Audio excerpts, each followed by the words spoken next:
नमस्कार। मैं हूं संजीव श्रीवास्तव। आप देख रहे हैं 4 PM न्यूज नेटवर्क। मित्रों, बटोगे तो कटोगे जैसे नारों और मुसलमान भैंस खोल कर ले जाएंगे, मुसलमान मंगलसूत्र छीन ले जाएंगे जैसी बातों, और फिर पहलगाम में धर्म पूछ पूछ कर हिंदुओं को मौत के घाट उतारने का जो एक बेहद दर्दनाक घटनाक्रम, इसे लेकर जिस तरह का प्रचार गोदी मीडिया में चल रहा है, एक तरफा प्रचार, तो कहीं ना कहीं ये बहुत गहराई तक लोगों के दिलों में असर डाल रहा है। और इससे पहले भी, ये तो नई बात है पहलगाम का जो हमला है, और ये निंदनीय है। इसकी जितनी भत्सना की जाए कम है। और इसमें जो भी आतंकवाद की जो घटना को अंजाम देने वाले लोग हैं, उनकी तलाश सरगर्मी से भारत सरकार की जो एजेंसियां हैं, पुलिस है, जम्मू कश्मीर की तमाम कर रही है, हो रही है। और बहुत सारे कदम केंद्र की सरकार ने उठाए हैं। पीछे कौन है सबको पता है।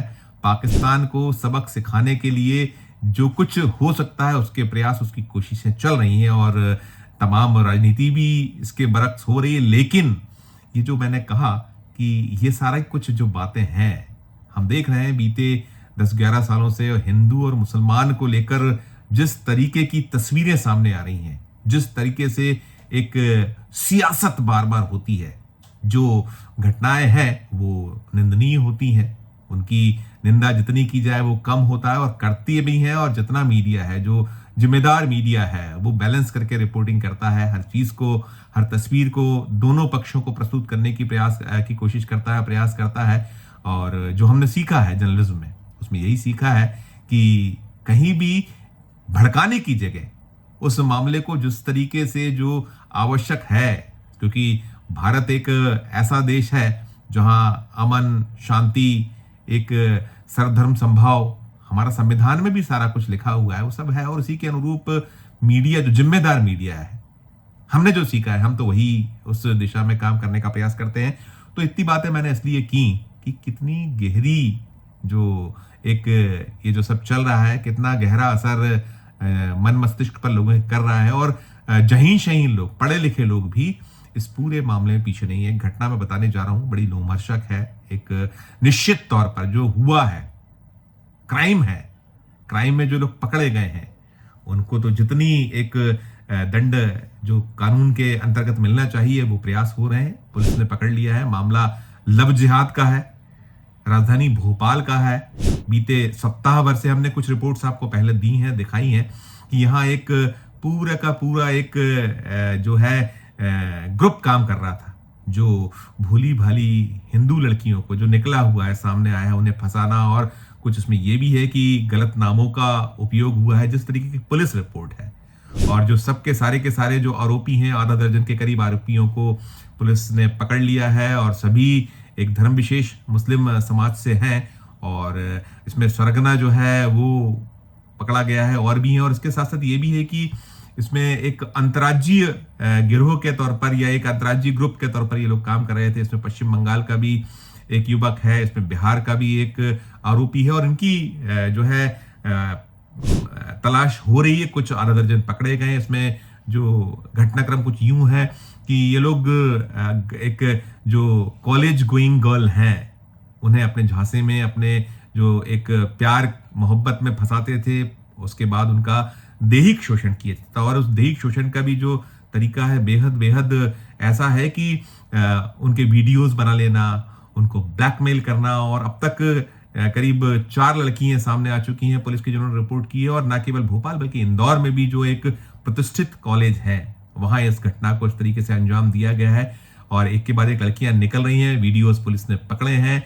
उसके जो मुख्य आरोपी, उसके पास से कुछ वीडियो रिकवर हुए हैं, और भी जो आरोपी हैं उनके पास से कुछ आपत्तिजनक जो वीडियोस हैं वो मिले हैं। उनके फोन कॉल्स, उनका पूरा का पूरा काम करने का तरीका, पुलिस ने छानबीन में बहुत सारी चीजें पकड़ी हैं, और आधा दर्जन के करीब आरोपी पकड़े जा चुके हैं। और इसमें घटनाक्रम कुछ यूं है जो मैं बताने जा रहा हूं। आपने देखा है हमारा जो थंब है उसमें यही है कि बीती शाम, कल पूरे दिन कह सकते हैं, बल्कि उपद्रव होता रहा। दरअसल ये जो पुलिस है, भोपाल पुलिस ने जिन आरोपियों को पकड़ा हुआ, उन्हें लेकर मेडिकल के लिए जेपी अस्पताल, यहाँ जो भोपाल का एक जिला अस्पताल है, बड़ा अस्पताल है, हमीदी हॉस्पिटल के बाद वहां पहुंची हुई थी। तो वहां बहुत मुश्किल से ये जो आरोपी हैं उनको भीड़ या ये जो सनातन हिंदुत्व की जो पैरोकार गिरने वाले जो झंडा बरदारी करने वाले लोग हैं और कुछ उसमें भीड़ भी शामिल थी, उनके प्रकोप से, उनके जो हमले से बचा पाई बामुश्किल। और उसके बाद जब कोर्ट पहुंचे तो कोर्ट में एक जबरदस्त हंगामा हुआ। भोपाल डिस्ट्रिक्ट जो कोर्ट है, भोपाल जिला अदालत, एक बड़ी अदालत है भोपाल में, और उस अदालत में जहां सुनवाई होनी थी इस पूरे मामले पे, कुछ रिमांड मांगी जानी थी और बाकी भी जो जमानत को लेकर भी जो ये आरोपी हैं उनके जो वकील पक्ष हैं वो थे।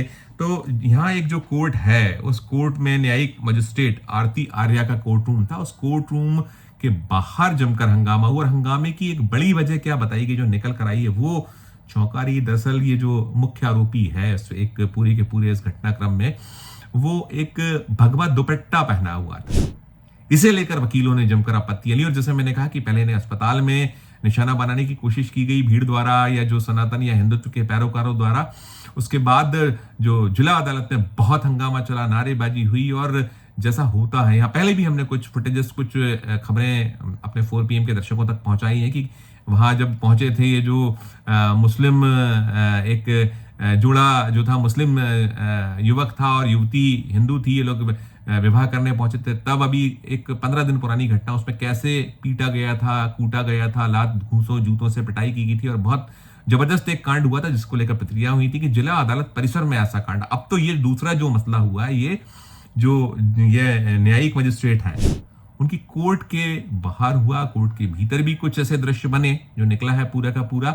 और आलम ये रहा कि जो पुलिस थी इन आरोपियों को लेके गई थी, उसे बहुत मशक्कत करनी पड़ी, अतिरिक्त फोर्स बुलाना पड़ा, और लगभग 5:45 बजे ये न्यायिक मजिस्ट्रेट जो थी इस पूरे मामले की सुनवाई करी थी, जब वो कोर्ट रूम से निकल गई, उसके बाद जो वहां वकील थे, प्रबुद्ध वकीलों ने आपत्तियां की थी कि ये भगवा जो दुपट्टा है उस पर, और तमाम की ये जो लव जिहाद जैसा कृत्य कैसे हो रहा है भोपाल में, इसको लेकर भी कहीं मन में पीड़ा थी। तो वहां बहुत हंगामा हुआ, एक हंगामा बरपा, बहुत देर तक बवाल कटा, और बवाल कटने के दौरान जब जज साहिबा निकल गई तो उसके बाद पुलिस को लगभग 2.5 घंटे वहां छुपे रहना पड़ा इन आरोपियों को बचाने के लिए भीड़ से। और बाद में जब 7:45 बजे रात में, ये 8:30 बजे रात को जब निकली है पुलिस वहां से लेके, लेकिन वो बचा नहीं पाई, और जो वहां भीड़ थी, वकील थे, उन्होंने इन आरोपियों को जमकर पीटा कूटा। इसके दृश्य सामने आए हैं, और उन दृश्यों में बदहवासी जैसी स्थिति दिखी, और पुलिस ने बहुत मुश्किल से इनको बचाया है। सीधी कार्रवाई, वहां एक मॉब लिंचिंग जैसी स्थितियां पैदा हुई थी, और पिटाई कुटाई, कपड़े फट गए आरोपियों में, एक आरोपी के, और तमाम चलता रहा। कुछ पुलिस वालों को भी चोटें आई, और सब कुछ होता रहा। ये मध्य प्रदेश की राजधानी भोपाल, वल्लभ भवन उससे कोई आधा किलोमीटर, 500-700 मीटर दूर है भोपाल जिला अदालत, वहां चलता रहा। आसपास कई सारे थाने हैं, पुलिस बल को बुलाया गया, लेकिन कुल मिलाकर ये जो घटना है ये यही दर्शाती या बताती है कि कितने अंदर तक लोगों के, जो ये आज हिंदू मुसलमान, जैसे मैंने यहां से शुरू किया था कि मुसलमान मंगलसूत्र चुरा कर ले जाएंगे, भैंस खोल कर ले जाएंगे, जब ये बातें होंगी या जब ये नारा दिया जाएगा कि बटोगे तो कटोगे, और बार बार उसे उकेरा जाता है, बार बार इस पर बात होती है, और जो बांटने काटने पर ज्यादा जो डबल इंजन की सरकारें जहां भी हैं, भारतीय जनता पार्टी की सरकारें जिन भी सूबों में, वहां देखते हैं कि ऐसे घटनाक्रमों को, कि लव जिहाद या इस तरीके के और है, बेशक ये समाज के लिए एक धब्बा है। और ये हो क्यों रहा था, ये कोई एक दिन का तो है नहीं कि ये जो अपना पूरा ग्रुप चला रहे थे और एक के बाद एक लड़कियों को निशाना मारा था। उसमें ये भी निकला है, हमने रिपोर्ट किया है कि इंदौर में इस पूरे मामले को लेकर एक जो पीड़िता थी वो थाने पहुंची थी, उसको चलता कर दिया गया था। अब ये जब मामला भोपाल में खुला है काफी दिनों के बाद, तो वो लड़की इंदौर से भोपाल आई है, उसने यहाँ सब कुछ अपना दुखड़ा रोया है। ये दर्शाता है कि कैसे पुलिस की एक एक्शन होते हैं, दावे और बातें बहुत होती हैं। मैंने जैसे कहता हूं कि बहुत लंबे वक्त से ये चल रहा था, एक दिन का तो कोई कांड है नहीं, और बार बार होता है। बड़े बड़े कानून बनाए गए हैं, बहुत सारे इसमें जो इस तरीके के कानून भी हैं जिससे कि कांप उठे। बार बार ये दावा होता है भारतीय जनता पार्टी की सरकारों की ओर से, उनके नुमाइंदे, उनके जो सरकार में बैठे लोग हैं, नेता हैं, सब बातें करते हैं, लेकिन स्थितियां क्या हैं ये दर्शाती हैं कि हालत ये है। और फिर दूसरा बड़ा एक इसका पक्ष पहलू ये है कि कोर्ट के परिसर के भीतर इस तरीके के हंगामे, कानून को अपने हाथ में, कौन कानून को अपने हाथ में ले रहा है? भाई कानून है ना, वो दंड देने के लिए तो बैठा है, अदालतें क्यों है? या तो अदालतें खत्म कर दी जाए। लेकिन कुल मिलाकर इस कांड ने, इस पूरे बवाल ने फिर बहुत सारे सवाल खड़े किए हैं और कहीं ना कहीं ये हो रहा है कि हमारा देश, हमारे लोग किस जगह पर आकर खड़े हो गए हैं। इस पूरे मामले, पूरे मसले को आपने देखा, सुना, आप भी अपनी टिप्पणी कीजिएगा। खबर अच्छी लगे तो चैनल को लाइक कीजिएगा, सब्सक्राइब कीजिएगा, ज्वाइन का बटन दबाइएगा तो हमारी हौसला अफजाई होगी। प्यार और स्नेह बना रखिए और देखते रहिए 4 PM न्यूज नेटवर्क। धन्यवाद, नमस्कार।